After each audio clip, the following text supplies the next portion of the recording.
Hello and welcome to my channel. I have here the City Builder Garage and Shop model making kit, and this is a pre-coloured cardboard kit available from Sam Toys. Once opened up you see that it's packed full, starting off with a step-by-step instruction guide.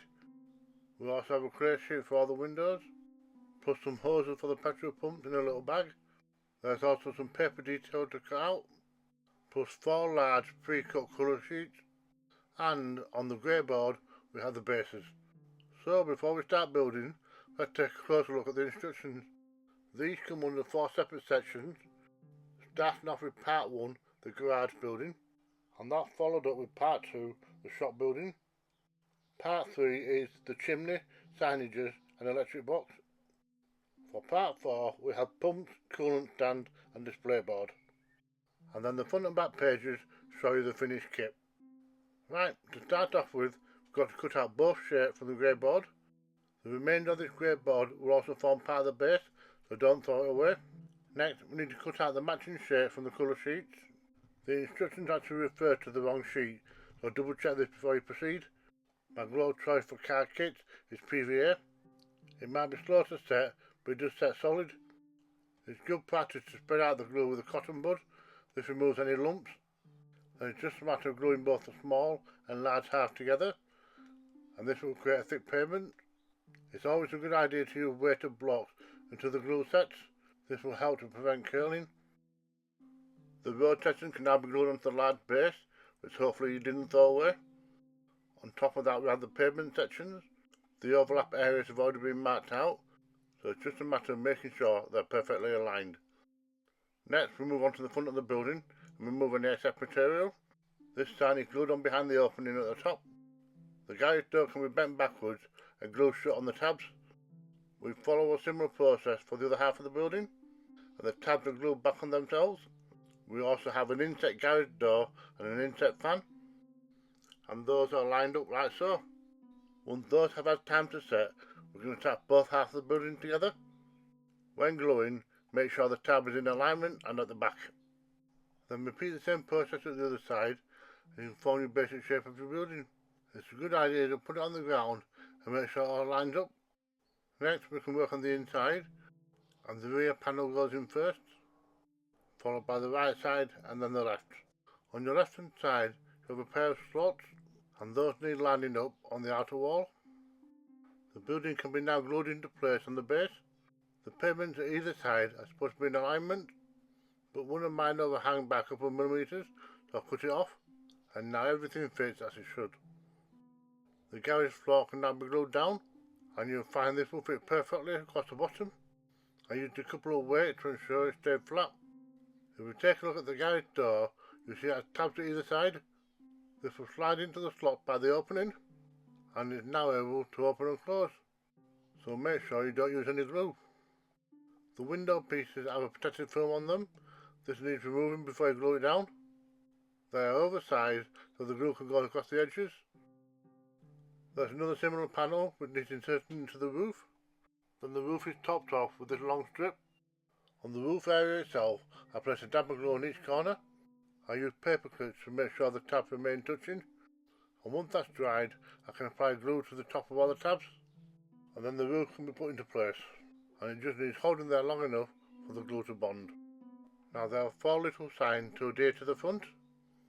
I will straighten these out off camera, but basically that's the first building completed.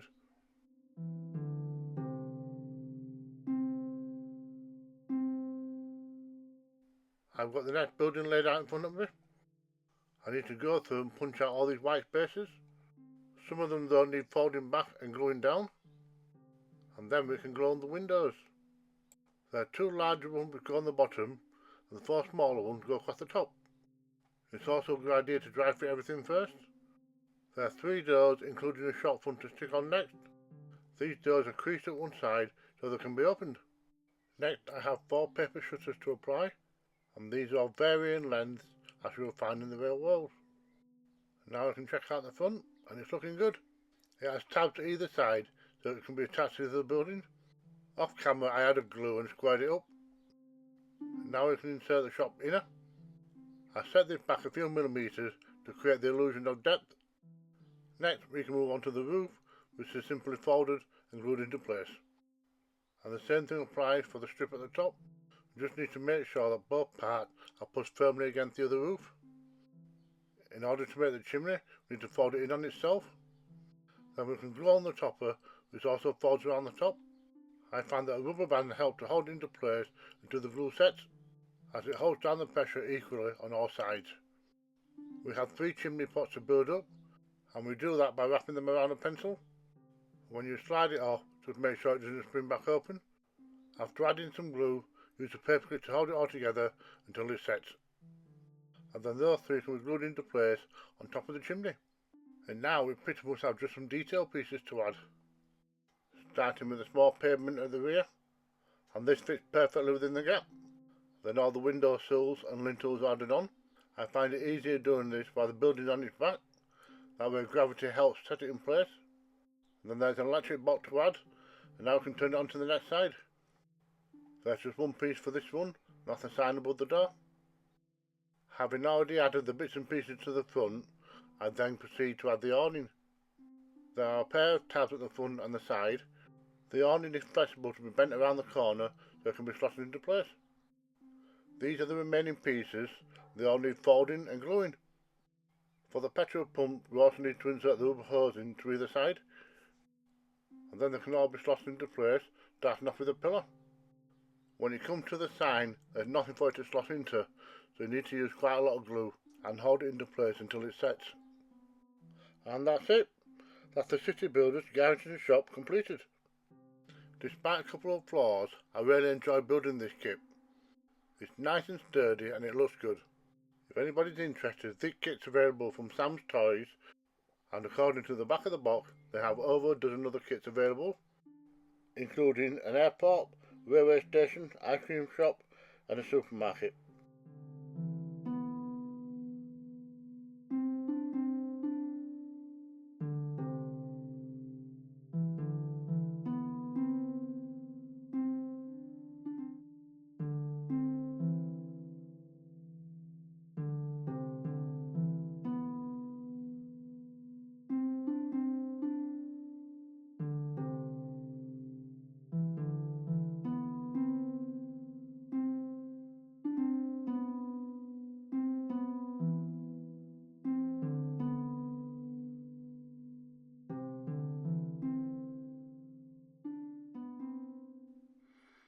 Thank you for watching.